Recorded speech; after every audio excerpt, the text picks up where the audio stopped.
Welcome to the Neuro-Performance Podcast with your host, Andy Murphy. Join us as we delve into the advanced high-performance tactics he uses with his elite clientele across the globe. Let's unlock a whole new world of business potential together.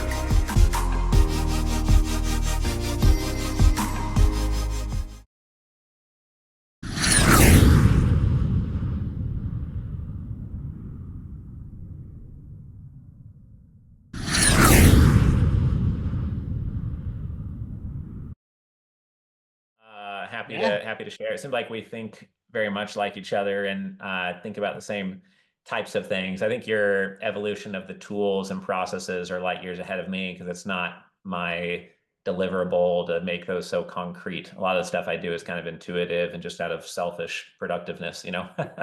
Well, thank you for that. I appreciate that. You know, this is, but this is my, my passion. This is this is what I've done for 23 years this year. I'm getting old. Nice. It's like trader.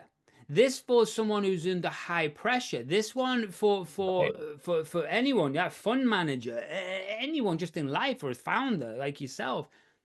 This combined with brainwave, state change, and nervous system regulation. I just think it's the edge, man. You know, because you're on top of everything. Do you think this is like do you think this is where the high performance world in family offices and finance, do you think it's all moving to this? Do you think this is what's going to be the difference that makes the difference in the next X amount of years? Because everyone's playing at such a high level these days. Right. I think a lot of people don't take it to that level of managing their own, level of flight and fight response or peak mindset. I think a lot of self-improvement CEOs do. Of the ones who do what you're saying, they're some of the most high-performing people I know. But a lot of the people that are ultra wealthy could be more successful or maybe enjoy life more, be less stressed out if they would manage in that way, right? So I think it's definitely an area of huge growth for a lot of people, for sure. Okay, neuroperformers, you've had my really interesting intro. So I'm kind of excited about today's guest. This is a special guest, and I'm gonna go deep into this gentleman's mindset today. I'm fascinated, from billionaires, pro athletes, to AI, to his incredible journey since 2007 with the family office club. Richard, welcome to the Neuro-Performance Show. Thank you. Appreciate you having me here, Andy. Where are you right now, mate? Where are you? I'm based out of Hawaii. I'm on the island of Oahu. That's a good place to be. How long have you been there for? We moved here about 9 months ago. I believe in karma, but I'm not so sure on reincarnation yet. So I figure I might as well live in Hawaii in this life, right? So if you're gonna do it, you might as well do it, right? Yeah. I'm visiting family in the UK right now. I'm originally from Liverpool in the UK, but I haven't lived here for 23 years. So yeah, I lived in Australia, New Zealand, California, Florida, which I think we've got in common. Nice. And I'm a resident of Panama. So yes, I'm all over the place as well. But do you know one of the things I have not been to, and the reason I left the UK 23 years ago, was the sun. And where are you from originally? Because you've moved to Hawaii for a reason. Yeah, I grew up in Oregon mostly. So, we'd go on vacation sometimes to like Hawaii or Costa Rica. And I would think to myself, like, why doesn't everyone live in places that are actually nice to live in? And so I think it just came around full circle eventually. I get it. You got your family there and everything, right? And you work from there. And Yep, got 3 daughters and my wife here in Hawaii with me. That's beautiful. That's beautiful. How do you spend your days then? Before we get into everything, I'm just fascinated with you right now. Do you surf? Do you get into the ocean all the time, or? Yeah, we're always going to the ocean with my kids, usually, once a day, sometimes twice a day on the weekends. We do kayaking, trail running, we do backpacking and some adventure travel stuff. And then, I'm usually starting at, 3:30 or 4:30 in the morning because of the time change, right? Like right now we're 6 hours behind Eastern time. So if I can start like this morning at 3:15, it's only 9:15. Eastern time, and then I can be done with my work by lunchtime, get my workout in, and then, pick up my kids from school or be here and be free when they're home from school. A lot of people in my industry work till 6, 7 p.m. Then they go to Mhm. CrossFit, get home to the house, an hour before the kids go to bed. And so I that's know. important to me to knock stuff out and not do that. Have you learned that through just watching people make mistakes, or you just wanted to do it different, or what was the reason? Because I love that you've done that, because that's rare, by the way. That's rare. I'm sure you realize Sure. that. Yeah, I think I think Steve Jobs talked about this as well. So hopefully I don't go the way of Steve Jobs in terms of health, but like I always had a feeling that there's limited time we have here. So I do not want to waste time. Before you know it, my kids will be off in college or married with their own kids. Before we know it, you never know if you can get in a car accident or get cancer. So I'm always trying to move quick on things and make sure that I don't look back and be like, oh, I wasted that time, or I didn't really get anything done, or I ignored my kids just to make more money. Like scarcity of time feeling, I guess. People talk about scarcity being a bad thing, right? But it's definitely an emotional driver. It's a motivator for sure. It makes you make different Right. decisions and have different behaviors. So you're already, I love that, which makes you probably real present and appreciating each day, which means you're going to Right. be a much better dad, much better father, Right. by being that. Right. So, Yeah, for sure. And like, we're always doing fun stuff as a family, right? We make it fun and constantly going on, bike rides or hikes or doing stuff like that. Just keeps you healthy. I think that's one of the reasons we moved to Hawaii is that your environment, if you study psychology of influence, your environment instantly, subconsciously yeah, influences you greatly, right? You go in a library, people naturally talk quieter. You go to a basketball game with loud music and DJs and people screaming and yelling and clapping, then it's a different environment, right? And you live in a yes. place of extreme natural beauty and good weather every day where everyone is healthy, you're probably going to move your body around more, right? And so, having a community and being active and healthy is one of the most important things, I think. It's probably the most important thing, because again, it's brain chemistry, right? And it's hormone Right. regulation, it's nervous system regulation. And if we're not taking that as a priority, then and this is it. I love that it's jumped into a topic. I think we're going to go off all of my questions, by the way, with Sure. what and so do you think it's like because you mentioned Steve Jobs, and I think Steve Jobs was just a brilliant, maybe tortured soul. I'm not sure, but he pushed himself to just self-destruction to get this out to the world. And I'm glad he put what he's putting out into the world. But I think there was biological consequences to doing that, right? And it seems like the old school mindset, because obviously we're talking about family offices Right. and everything else today. It's kind of that old school mindset is just push and push and push and push. And I don't know about you, but my dad, for example, I've watched him again. I'm originally from a working class background, as you can imagine, right? I'm just integrated into this wealth world. But I've watched my Right. dad, and he's got Parkinson's, and he's had that for a long time. That's why I'm back in the UK, and I'm visiting him in the UK again, spending time, right? Spending that quality time. But it makes you really look at life differently. And the old school mindset, like I was saying, is just driving, no matter what the consequence. And it does Right. create results, Right. but it's not always the results that you want. So are you eating right? Do you track all of that stuff? Are you biohacking? How far does this go? You know what I mean? Because I think it is the next evolution. Because I love to give people the edge, right? And Yeah. that's what I do as a job. I give people the edge, and I fix what's cognitively invisible that's costing them millions of dollars, right? And Right. so that side of you, tell me more about that. Is this come from pain? Is this just a decision? Where did all this come from? I mean, I think part of it is that if you just work 13 hours a day and ignore your family and your health, then you're essentially telling everybody around you the only thing that matters is money. And Mm. I'll die early for money. And in this household, we just worship money and nothing else.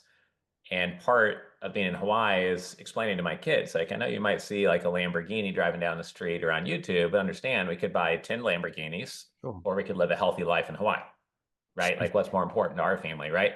So I think that's part of an answer to your question. But the other part Yeah. is that I do believe that I have a greater work ethic than a lot of my competitors. But I believe that if I'm ultra healthy and not just focused on being ultra wealthy, then I'm going to be able to stay in a peak state of mind more Beautiful. often. I'll have more energy, more focus, and run circles around my former self and other people. So I would say if you compared me to others that my work ethic would run deeper, but I hope to be also healthier and more present with my children. But pulling that all off, not the easiest thing sometimes, but that's kind of what Awesome. the goal is. That's awesome. That I love that. It's personal optimization is what I call it, right? And it is all about entering flow states. Right, And in brainwave frequencies and also egos and peak states and do you think that's the next trend or the next edge? From my world, it's just what I do with clients, but it seems like people are becoming more and more aware of this is what really, it's the difference that makes the difference, right? We're not grinding. And I hate that word, grind. right, And it's right, built into the culture. Grinding mean pulverization of cogs, right? We're not trying to pulverize ourselves here. right. Right, right. Yeah. I mean, for me, I think a lot of it is about having extreme focus and then having the right mental models. Beautiful. I think that a lot of people, like Munger says, you have to go through your life collecting, like everyone collects 100 mental models that they operate out of. But, Right. who are you learning your mental models from? Like, who are the people in close proximity of you, and Totally. what type of media are you consuming, and what do Totally. you, do at the start of your day or with most of your time? And so I think that I'm trying to influence multiple channels related to that, and that's why we are I'm interviewing 100 pro athletes. Like we interviewed Mike Tyson, for example. I'm Yes. also interviewing 100 billionaires. We've interviewed Yes. 45 billionaires so far, and 75 of those pro athletes. And then, a lot of the content I watch for fun are like sports pro athlete documentaries that are highly entertaining, or watching the documentary called Arnold on Netflix, or The Alpinist, or The Yeah. Last Dance, or Tour de Yeah. France, or Conor McGregor, Yep. or Giannis, because then that influences what my brain sees as the norm and the goal and kind of Absolutely. the way to operate. I love it. We think alike in so many ways because what I teach is it's mirror neurons, right? It's you Right. want to constantly be immersing mirror neurons in how you want to perceive the world, right? It goes back to the filter system, your RAS, or all the rest of it. But Yeah. it's you got to be so Right. careful, right? But people were just consumed, so that they were just consumed with noise. And it's Yeah. so easy to get distracted with this Yeah. noise and dopamine hijacked, right? And Right. so does that mean you're not on social media all the time or you're not on social media at all? Or how's that work with you? No, it's kind of the opposite. I mean, we have 17 million social media group members and followers. So we have Right. the next largest investor club has 2 million and we have 17 million. So we're proud of Wow, that. wow. We get a lot of deal flow and client Gotcha. flow through social media. But a lot of my time is putting out content on social media, and I'm just careful who we follow there. But one thing I do is kind of a cheat code for controlling my peak state and staying prioritized is I start every day with this laminated one pager, and it is a one page cheat sheet of my monthly, quarterly, annual goals, and then all of my mental programming one liners. And I so if love I it. start my day reminding myself, like, this is where I'm going, this is my end destination. So look out for things that help me get there and have extreme focus on my goals, short, medium, and long term being kept in mind. But if I operate based on these one-liners, almost like you're prompt engineering a LLM like Chat GPT tool of like act as if you're this, Sure. don't do this, always do this, don't forget this, Right. and always do these things, then if you start your day out with that, you know where you're going and lots of the things you need to do to get there. And then you go out in the world I find that things go way better, and that costs nothing to do, but I've never met anyone that does that. And we always try to recommend our investor club members do that and create a tool for themselves like that. I read your article, mate. I read your Oh, article, your precondition, the prefrontal cortex conditioning. yes. Absolutely, it's yeah. And so I'll be doing that the same. I have such rigorous routines in the morning. It's so Yeah. like I wake up in the morning. The first thing I'm doing is putting brainwaves on binaural beats to literally Right. change that. From there, what I'm doing is writing, right? And I'm writing non-verbally, and then I'm writing with a pen, but and then I'm writing, and then I'm reading it out loud. That way we're getting the texture to what we're doing, right? But I love what you've just said, and I read that the other day, your article, but then I read what you do with this one pager, and it's so simple. Yeah. It's so nice, mate. I Yeah. can get way too complicated with stuff. Sure, I sure, can. But that's sure. probably experience from what you're running and the level that you're operating at. It has to be simple, right? Oh yeah. In fact, the other thing I've learned is that I used to have all these one-liner statements, and it was like super dense. And I realized a few were duplicate. A few I've read so many times, they're really deep in my psyche, and I just Sure. operate based on them all the time. Sure. And then a few I didn't need anymore, and they were just an extra, noise on the page. So I really reduced it by about 40%. And I find it much easier to read every Mm, single day if it is concise. And so sure. I'll print it off and travel with it, but also have it, on my computer, and also have it in the shower where I shave. And then that way, there's like I bump into it on accident. You don't have to have like a reminder to open up the Word document. It should just be like right on your desktop background or I love whatever it. is what I found, just to simplify it and kind of dumb it down for busy people. I love it. So you're constantly having it there. One, it's constantly being subliminal, but the other side of it is you're pattern interrupting yourself constantly throughout the day. That's Right. clever, mate. It's clever. How often do you update it? Every month I do. So I just updated it yesterday for April, for example, and every month I print it out because the top part is my monthly, quarterly, annual goals. So I'll just make sure for the next month it's updated. And then for my kids, I read them the book called Be Useful by Arnold. And I had them create a YouTube video with me summarizing the book. And then I read to them the book chapter by chapter called Success Principles by Jack Canfield, which has 55 different success principles. And Yeah, yeah. so then I took AI and summarized both books, put it on a one pager. And at the top of the one page, I put our family values. And in that way, I tell the kids, you can ignore everything your teachers tell you at school. You can ignore politicians. You can ignore everybody in the world. If you only act based on our family values in this one page cheat sheet, then you'll be enormously successful and nothing else really matters. Like this is your mental programming, and forget everything the world tries to tell you is important or that you should be worried about. Like just do this, and trying to simplify how they should operate in the world and kind of program their operating system. So that's something that's been super helpful. That again, like someone's favorite books might be different than mine. So you can just use AI to summarize the books and create your own cheat sheet for your kids, for during breakfast or whatever. Your kids are lucky, mate. Your kids are lucky. I don't know if they realize how lucky right now. Does that stem back to your family background? Is this where this all like this yeah, this clinicalness, this simplicity, this success mindset, does that go back to your family, or is this just from you? So I grew up in the Boy Scouts. I'm an Eagle Scout, and my dad was an Eagle Scout. My grandpa was, and so I think that the Boy Scouts instilled values from an early age. And then I was always in sports growing up, Yeah. and I started about a dozen businesses when I was in like grade school, middle school, high school. I was always starting a business, and so I think that like learning what doesn't work, and then I think that all kind of contributes and meshes into one, right? You just learn to simplify, focus on what works, not listen to most people on planet Earth. Like, for example, during my university studies, I got in trouble. There's two examples. I got at school. I got in trouble at a business university, Oregon State University, which had a division of entrepreneurship.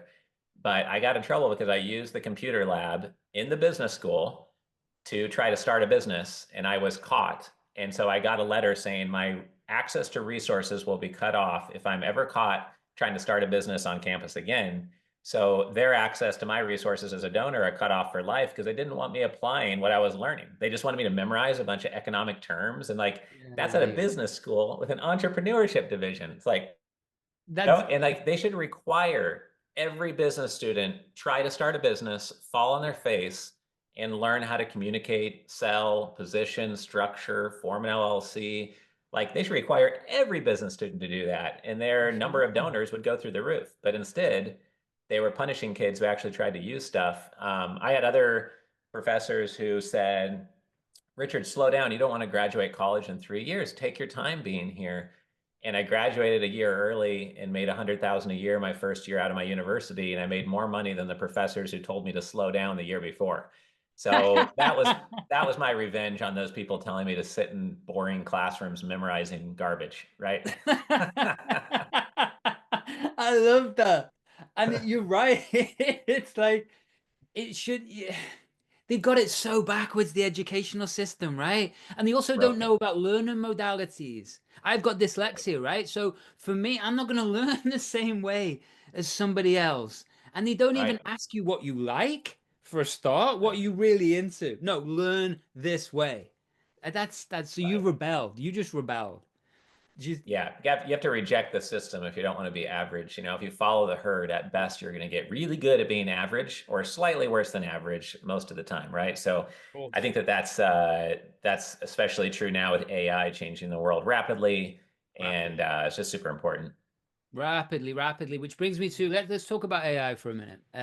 Because you're around like some of the greatest business guys and minds in the world, man. You really are. So I'm learning your psychology, which means you're probably like a kid in a candy shop being around some of these thinkers, and you're just absorbing all day, right? So Right, let's talk right. about AI and performance and mindset, but like. And let's just start there and let's see what happens. Yeah, Sure. what's because I'm fascinated with this. I'm a kid in a candy shop right now with you. So Yeah, so yeah, yeah. tell me what's going on. So I think like AI, I think part of what led me to it is seeing that in psychology, your input equals your output, right? If you only read Democrat media, you'll Yep. start thinking more like them. If you only read Republican Trump media, you'll start thinking more like them, right? Just Right.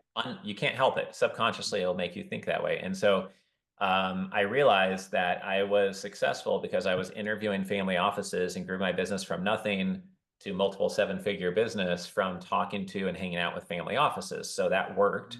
So I said, well, what else should we do to take it to the next level? So I spent 12 years negotiating the purchase of an asset. It was a domain name, Billionaires.com. billionaires.com. I know. Yeah, so I bought that. And then I decided, okay, there's only 245 books ever written by a billionaire.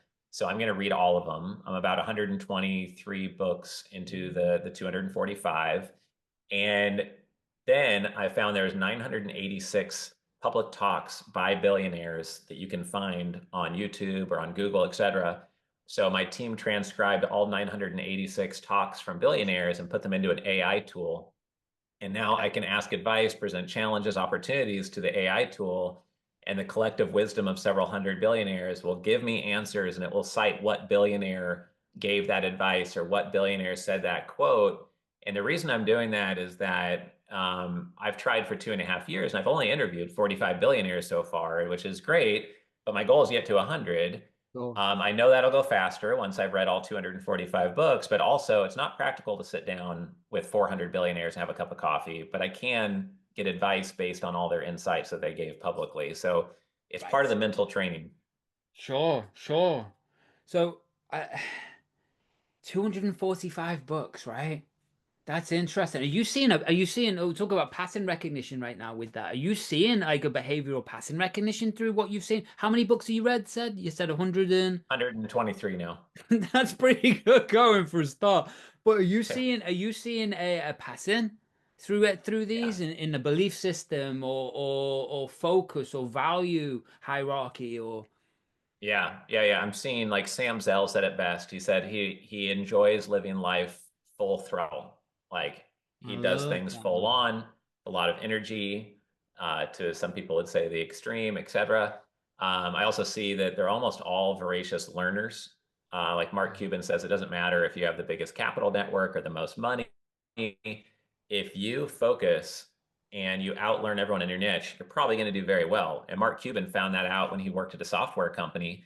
And people would come into the software store when PCs just came out, and the owner of the software company had not read the software that they had licensed to sell. He had not read the computer manual for it. And Mark Cuban did before his first day of work. So he showed up and he could answer every question and say, oh, yeah, that's on page 75. Didn't you read the manual? And every customer is like, no, I didn't read the manual.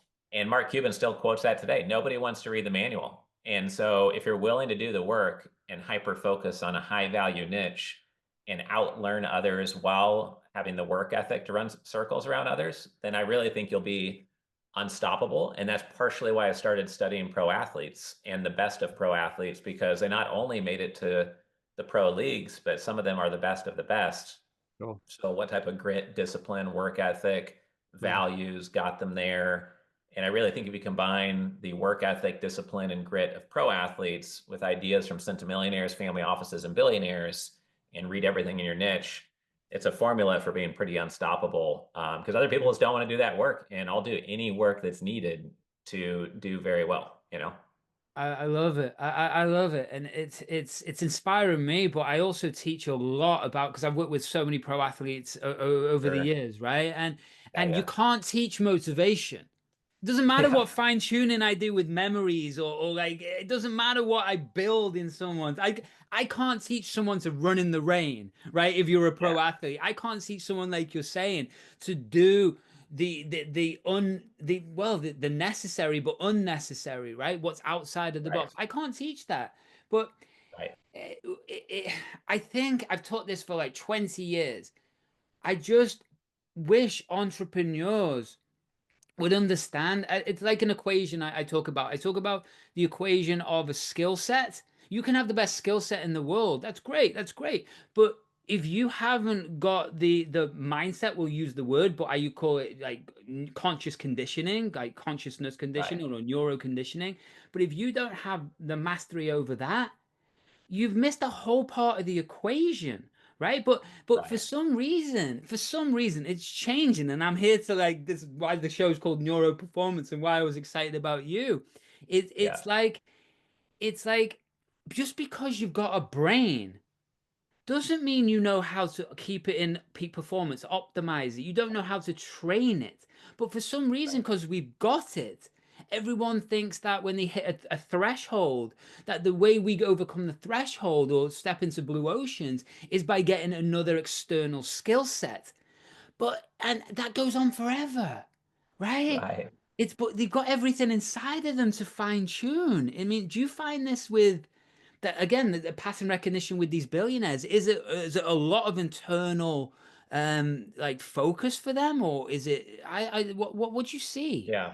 You know, one of the billionaires I got to interview, people can listen to it for free at billionaires.com, is Tony Robbins. And I Tony listen Robbins say people go through their whole life trying to collect strategies or Yes. capabilities, like you said, but many never stop to think about their state of mind. And one more strategy after you have 1,020 strategies is just going to move the needle a tiny bit.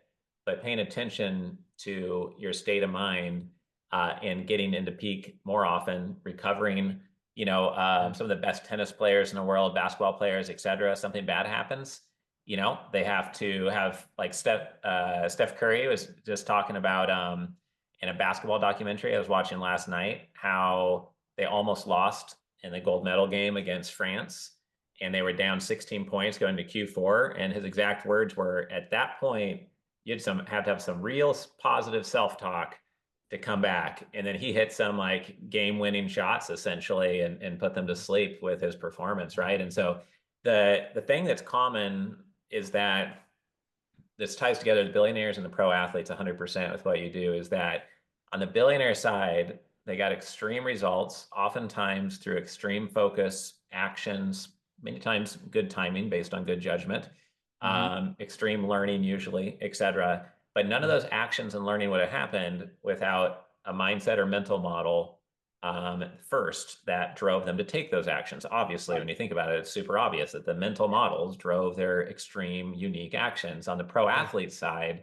the same thing is true. If you watch Drive to Survive, if you watch the tennis documentary called Breakpoint, if you watch Arnold documentary, et cetera, and all these different pro athlete documentaries, you'll see over and over and over again that it all comes down to the mindset. And if you watch the CrossFit Games and see Matt Fraser crush people for 5 years and retire at the top when he could have just crushed people and made it boring another 5 years, he basically said, this is not about who's in the best shape and who's the fittest.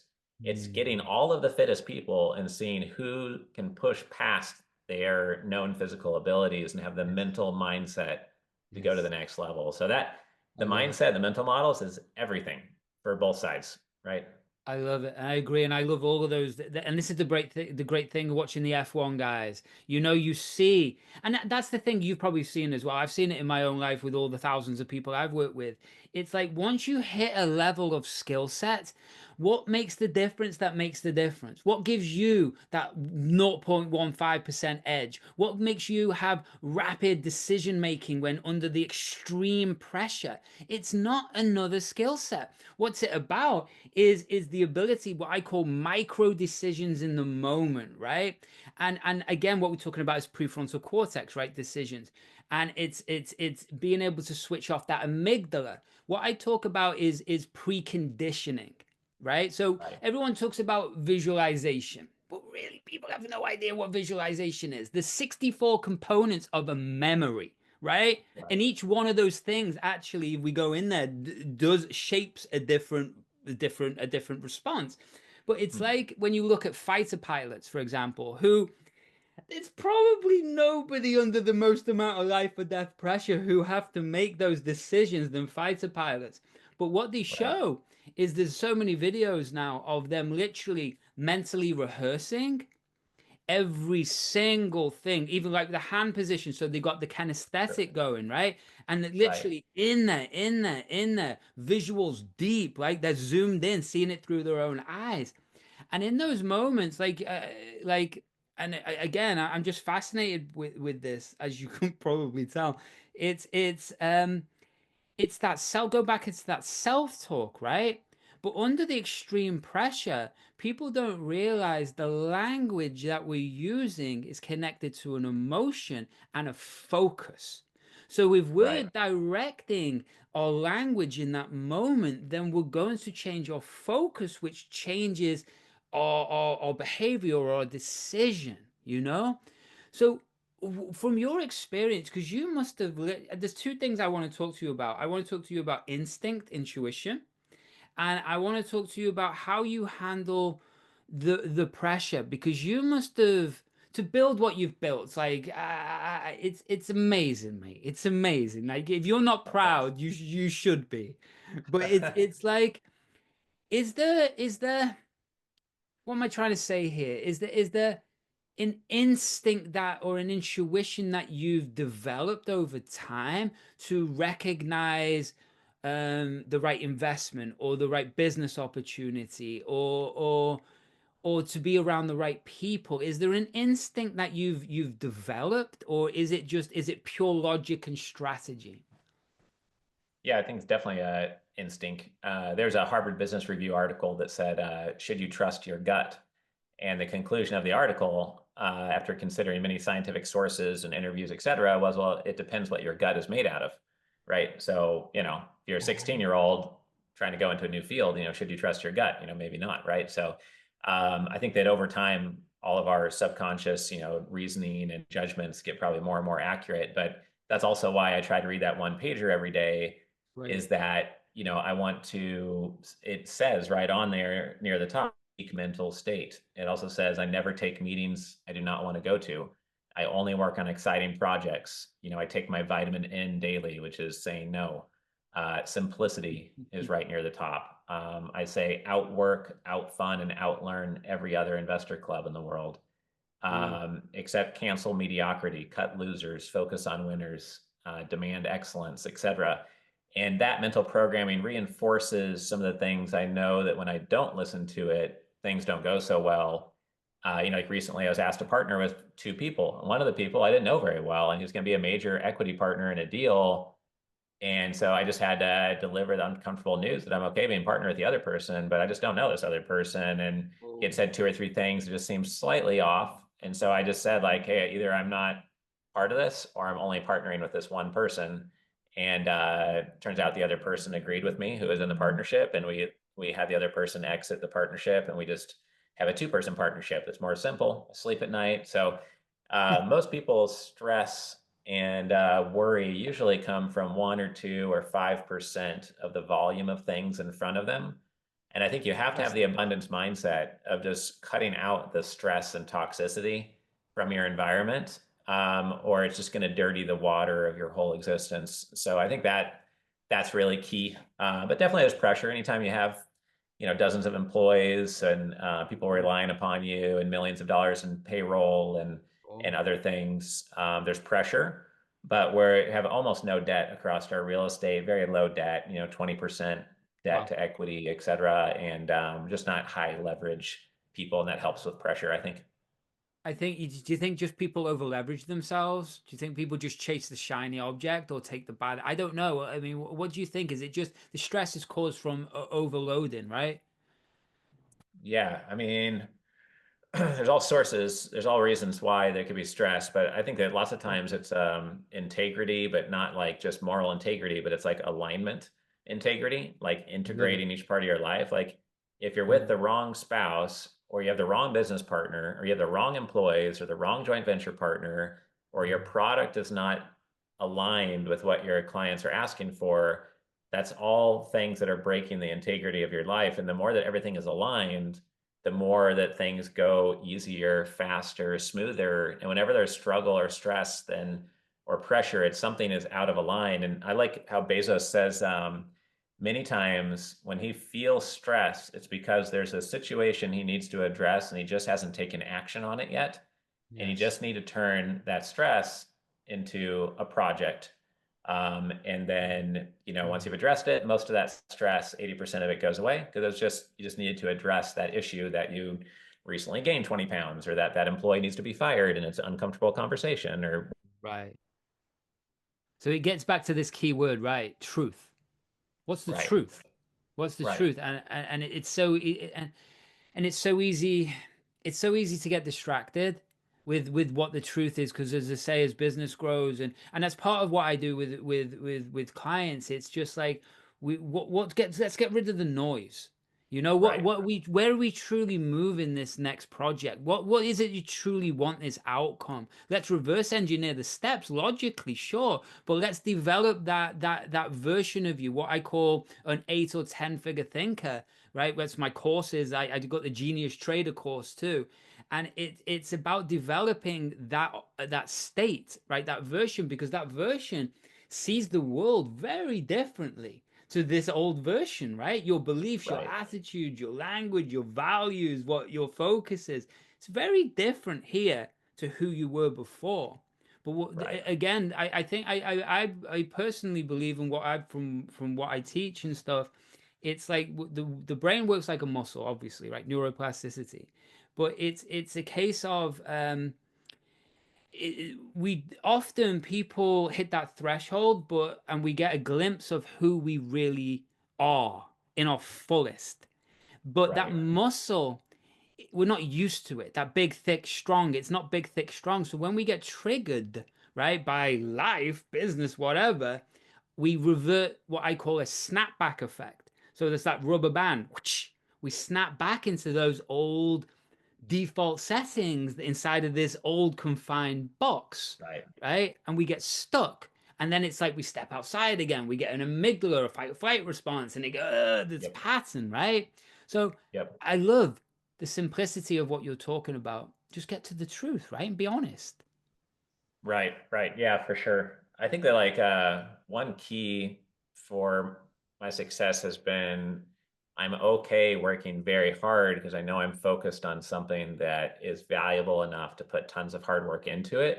I see a lot of people that are somewhat lost on where to focus, and they haven't had the Mm, courage to place a really long-term bet on a niche and then dominate that sandbox. And like Einstein was interviewed when he won the Nobel Prize, and they said, "Oh, aren't you proud that you invented relativity?" And he said, "Oh, I didn't invent it. People were studying this before I was even born, but this is all I focused on for a decade. So I'm the one who solved it. And it's not like I've solved family offices, but I started Family Office Club 18 years ago, and we've been focused on interviewing family offices, hosting 300 events, developing AI tools, buying familyoffices.com, investorclub.com, billionaires.com, like building social media, 17 million people. Yeah. Like I'm confident because I've had that extreme focus and people want to switch and be doing, oh, mobile apps, oh, crypto, oh, psychedelics, oh, cannabis is legalized, oh, sports betting, oh, AI. And Right. like you should only be doing things that are integrated with like what that real end vision you have is, or you're not going to want to work that hard. So you're like, I don't know if this is real. I don't know if this is really what I want to do. And then you drift and drink beer and watch sports and play video games instead of working hard, perhaps. Right. Once you've hit that level of comfort. Yeah, yeah. So this, Yeah, I love that. And it's so one, what I pick up from that patterns, one, you are all in betting on yourself in right, this industry. Like you're in. Poker chips in, right? If right. you die by the sword, you're living by this sword. The other Yep, thing is what I sense is like there is such a deeper value of why you're doing this. It's not right, about the money, or the money's nice, of course, it's important, but it takes over people, right? And then it becomes all right, about the money, and it's a shame because they lose themselves. Even with what you're talking about with generational wealth, family offices, right? It just causes so much self-destruction if the next gen hasn't healed the traumas, if they haven't built their own identity. It causes such problems. So what's that stretches us out, future paces us a long way. What's the value of why are you doing this, mate? Why are you doing this? Because you don't have to. You could just press pause right now and go and just chill with your kids all day. So, but there's yeah. there's something driving you. What's that emotion driving you? I mean, I guess part of it is, it can be healthy or unhealthy, is a little bit of a chip on my shoulder of like, I know I'm possible of 100 times more than anything I've done so far. Like, I Okay. think a lot of people feel that way of like, oh, this is not even close to what I'm capable of. Wow. And I feel like I'm just getting started. But that Uh-huh. can be negative or positive if you're not careful. But related to spending times with the kids, I think the trick is to have your cake and eat it too, or there's no point of even having the cake, right? And so I think that my rule for my kids is I'll work Saturday, Sundays, unless I'm just exhausted from exercise or traveling crazy and Okay. can't. But like I'll get up Saturday, Sundays and work 4 a.m. till 7:30 in the morning or 4:30 to 6:30 or 7. But then when the kids wake up, by the time that they're getting served breakfast or done eating breakfast, I'm done working and they don't see me work all weekend. And then during the weekdays, I never do client dinners. The whole year, I don't do any client dinners. I Oh, might travel to my own events, but we don't do dinner meetings. And I'm off work, like you heard earlier, by the time they're off of school, maybe just doing my exercise still at worst when they get home. sure. And I find I can still work 50 some hours, 60 plus hours if I want to, or if I feel the need to, without sacrificing that time with the kids. And so part of Hmm. it is proving to myself of what I can do, but also part of it is just the fun of the challenge of growing it, right? Like, but yeah, if we wanted to, we could just retire and not do much of anything, I guess. But there's always another level to try to reach, right? So Always another level. Always another yeah. level. So what time do you go to bed? Last night I got down at 8:05, 8:10, and then I was watching that basketball Olympics documentary before going to bed till about 9, and I got Okay. up at 3:15. So I got 6 hours and 15 minutes of sleep. My goal is really to try to get 7 as often as I can, but I'll Oh, take like a 15 to 30-minute nap okay. many days. Okay. So like on a day like today, I'll get close to 7 after taking a little 15 to 30-minute nap to kind of refresh myself. It's important. Um, and it's interesting. I think about that quite often. Many times I study some of these billionaires and they say, like, I do great on 5 hours of sleep. I've never needed much sleep. And a lot of them have lived to a pretty relatively old age. But you look at any exercise optimal performance coach, And they say sleep is like the wonder drug that helps your immune system, your Absolutely. mitochondria activity. It helps like a million things better than any supplement you could take. Absolutely. So if I could pay a couple $100,000, snap my fingers and fall asleep instantly, that'd be a magical ability to have. Sure. But I've read every article and book, why we sleep, et cetera, that Oh, it's a Dave great book. Asprey's sleep program, et cetera. And Yeah.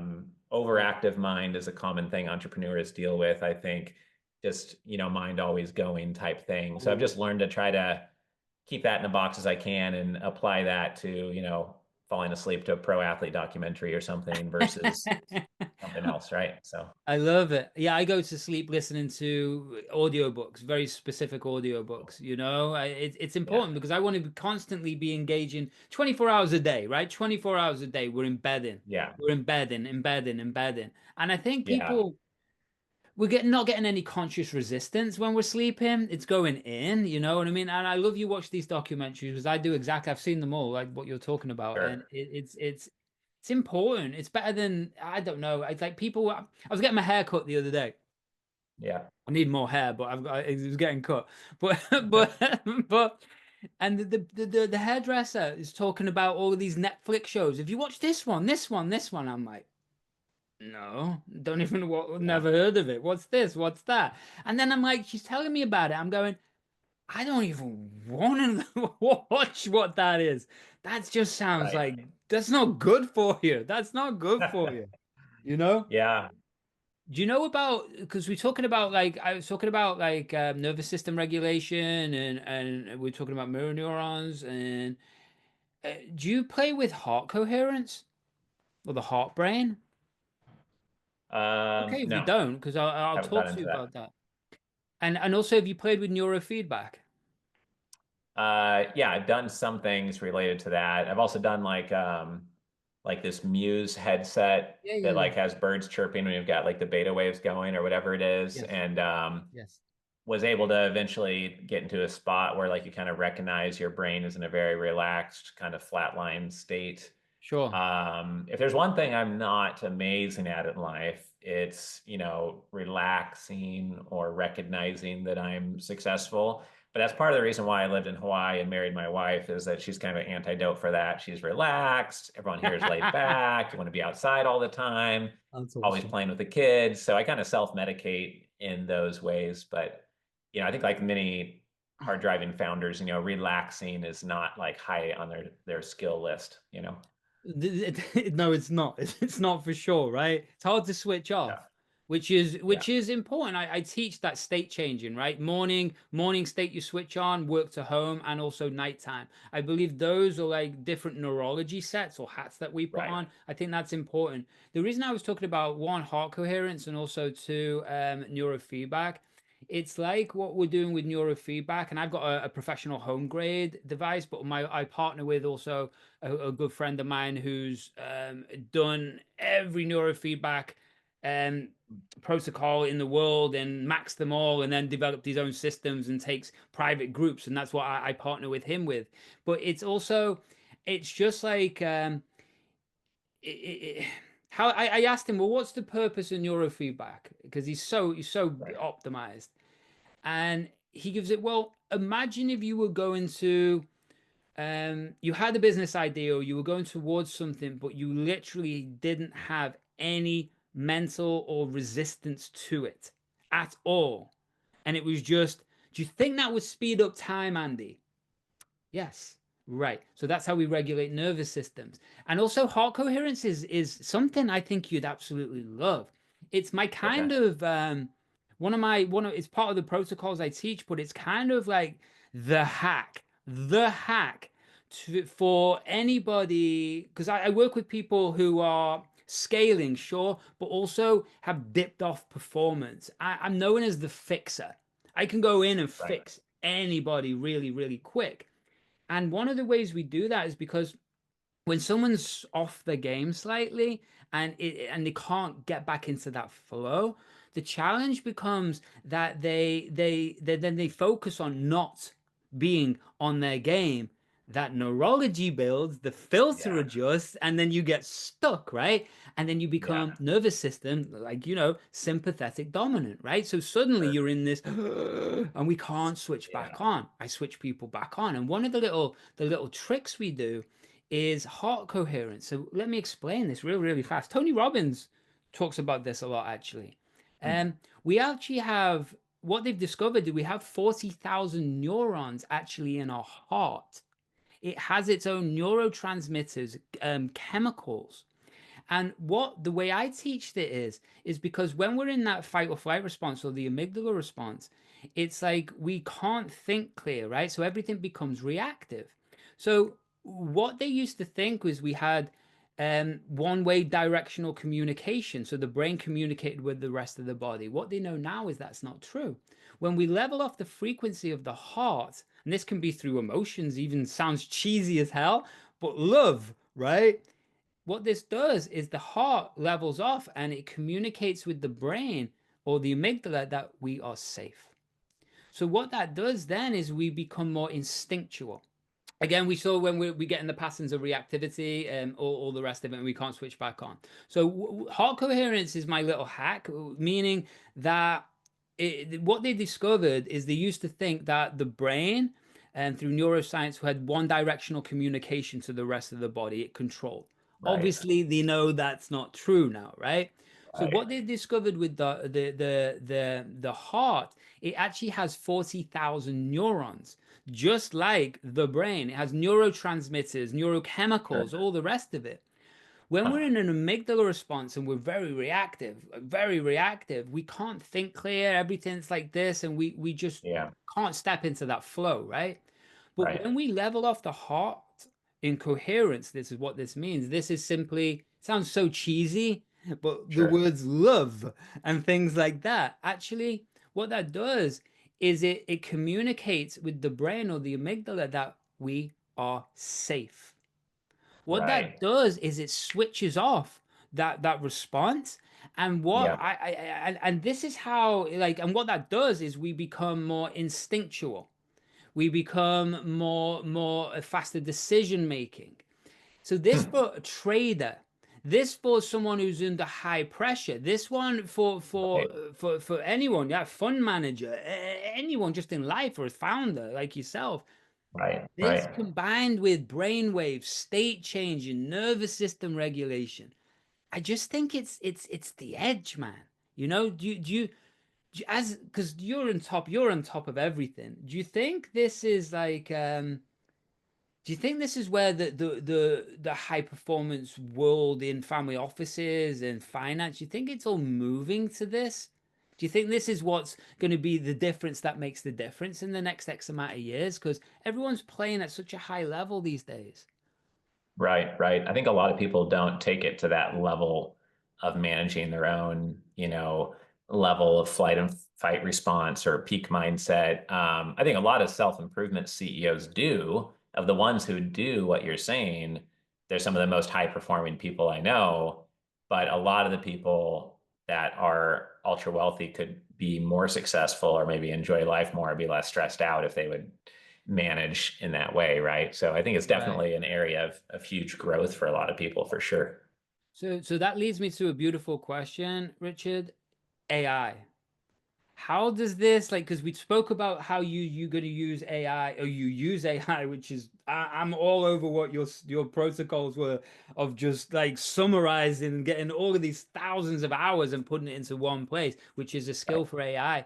Do you think that AI is going to do, like, obviously we've got Elon's with Neuralink and things like that. Do you think that that is coming faster and faster? Or what's your opinion with AI in general with all of this and tech? And I'd love to know. Yeah. I'd love to know what you're thinking with all of this because you're on the Yeah. cutting edge.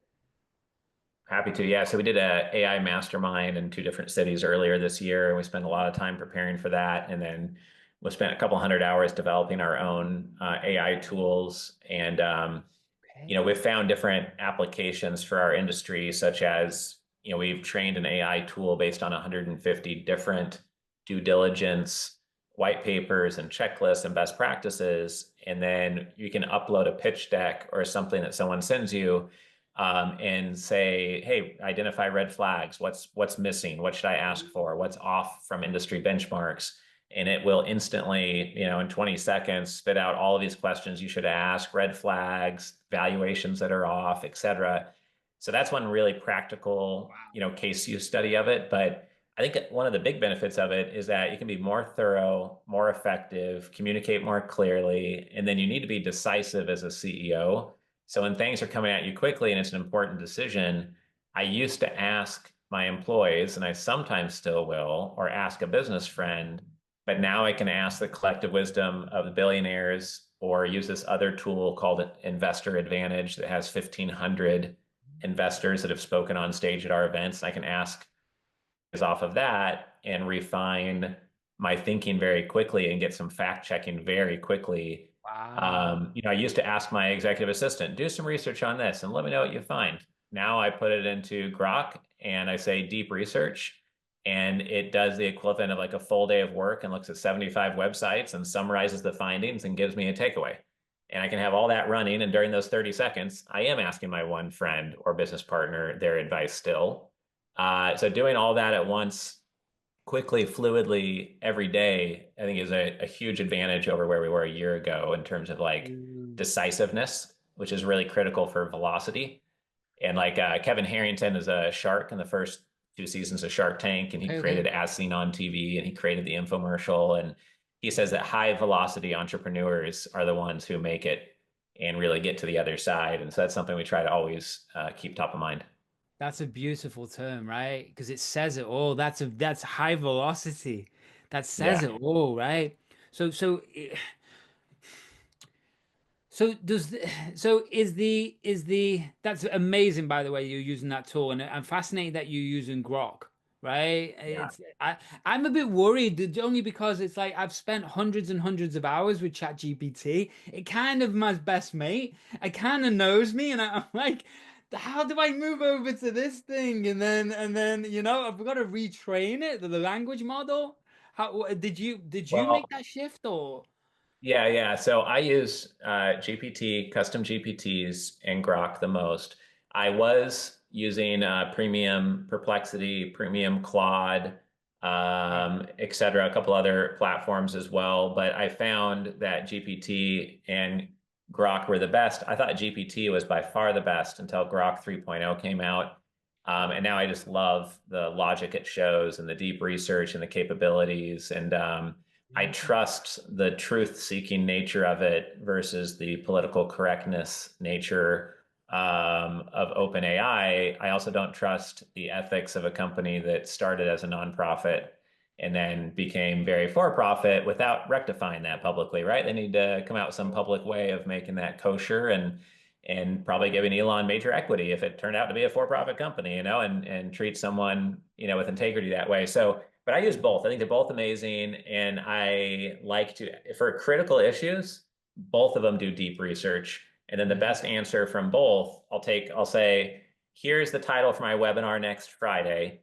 okay. This is what I'm thinking of using. Give me 7 ideas. It'll give me 7 ideas on both. I'll take the one I like best out of both and then ask both of them to give me 7 more that use those words. And I was just doing that this morning to plan out our webinar for next Friday. So like for important decisions, I'll ask Mhm. both for sure. It's just because there'll be different data sets, right? 300 million people use this, 250 million use that, different slightly logic outputs and formats. So you'll just get different results. Interesting. So you that's even more cool. You're utilizing both right Yeah. now. Let's see Yeah, that. yeah. Okay, okay, okay. And I And the do custom understand that. custom GPTs are game changing. So Sure. I wish that Grok would come out with custom, GPT like functionality. I hope they do in the future. That is half of my use of GPT, of these custom GPTs I've built out for different, very specific like use studies. Yes, yes, yes, yes. I love that. I love that. Richard, I could talk to you probably for about 18 hours, I think, mate, in Hawaii or whatever. But I Sure. do respect your time. I do respect your time, and I know you've got another meeting and stuff. I'm happy to continue. I'm just respecting your time. You know, we, I we've mean, if you have 1 or 2 more questions, I mean, no big deal. Happy yeah. to share. It seems like we think very much like each other and think about the same types of things. I think your evolution of the tools and processes are light years ahead of me because it's not my deliverable to make those so concrete. A lot of the stuff I do is kind of intuitive and just out of selfish productiveness, you know? Well, thank you for that. I appreciate that. You know, this is, but this is my, like my passion. This is like Right. this is what I've done for 23 years this year. I'm getting old. Nice. It's like, so we've discussed, I'm going to go through my questions, mate. So we've discussed you being a father of three and how you stay present and do all this, right? We've discussed Yeah. 200 events in 17 countries, and oh, that could be interesting. What have like all of these cultures that you're looking at and you've noticed? I mean, we can talk about the influence and persuasion side of that, but have you noticed like any distinguishing cultural differences with way they approach life, business, tech, or like yeah, family offices in general?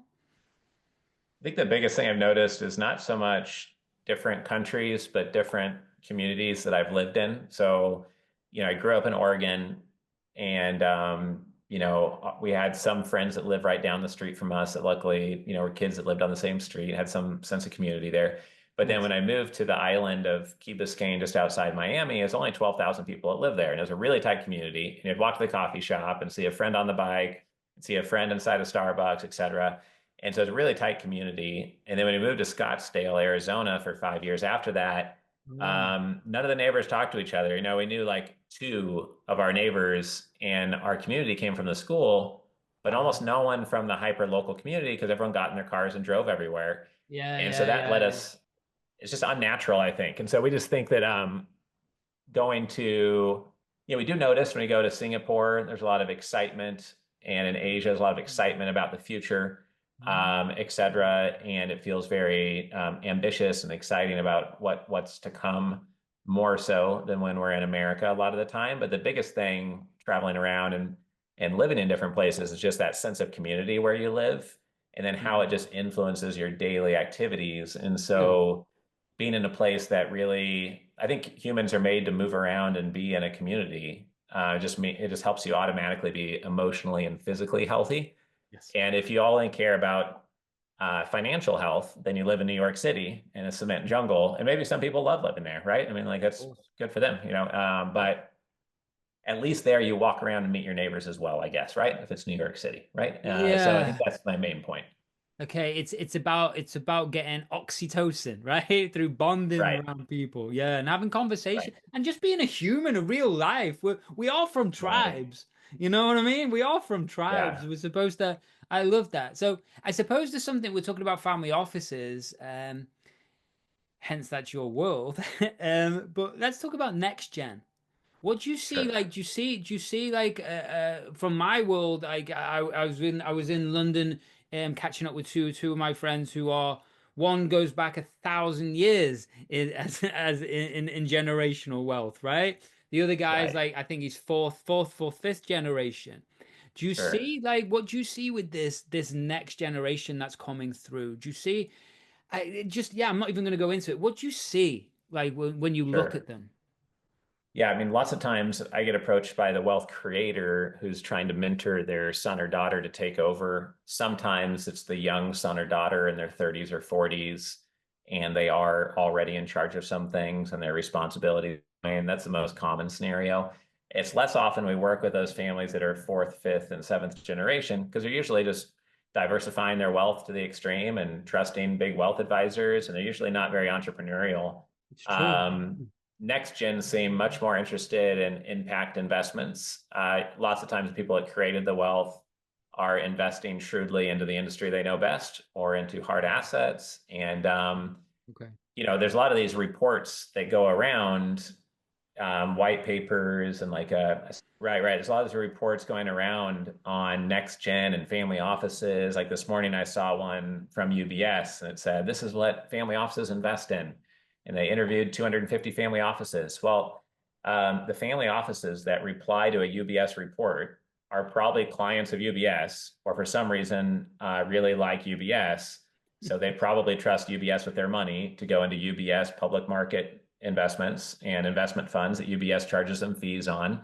But that might not represent at all the average family office, which may be much more hard asset business investment oriented. So you just have to be in the family office space. The person who educates you on life insurance is going to tell you to buy a big life insurance policy from him, right? And the person advising you on family offices may be someone who wrote a white paper, but they're really a private bank, not a family office at all. But they want you to think they are, so you'll hire them and give them all your money.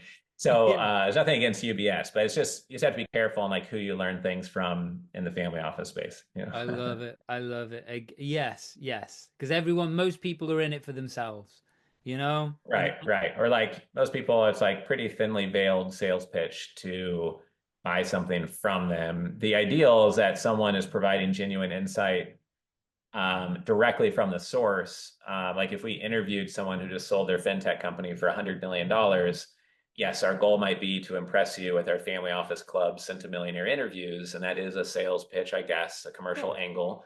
But the words coming out of the centimillionaire's mouth who just had their exit or they're in the middle of their exit and they're looking to source investments, there's direct wisdom from the horse's mouth coming out there. And, those are the types of situations we try to create within our family office club.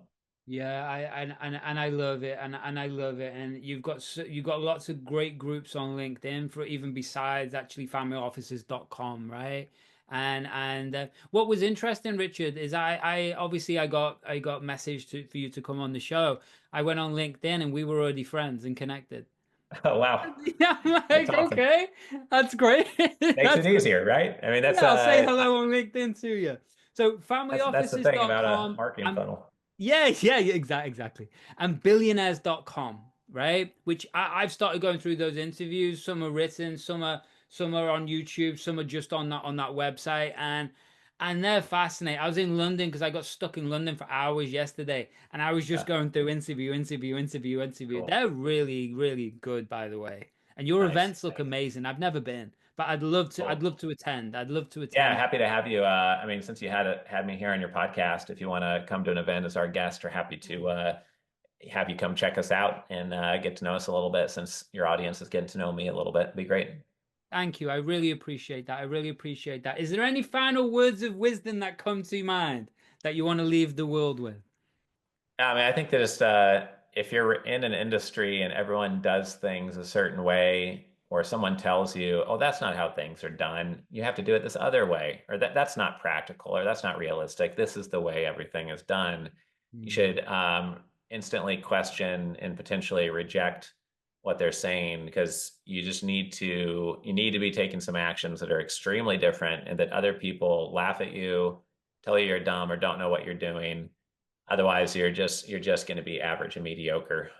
So I just remind people of that. And then, if you want to connect, my personal mobile text phone number and WhatsApp number is at the top of familyoffices.com. So people can just shoot over a WhatsApp message or a text or email us, and be happy to see if it could be helpful. Amazing. Richard, this has been highlights of my year so far, mate. I really do appreciate connecting. I appreciate all the wisdom and the openness. And yeah, mate, one day we'll hang out on the beach in Hawaii. That would be awesome. Cool. Sounds good. Thanks, Andy. Take care, buddy. Thank you. Bye-bye. Bye. Bye.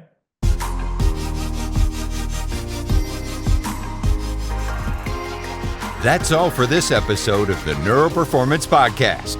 Thanks for tuning in. Remember to stay connected, rate, review, and visit andymurphy.online to take the next step towards unlocking your pure potential. See you next time.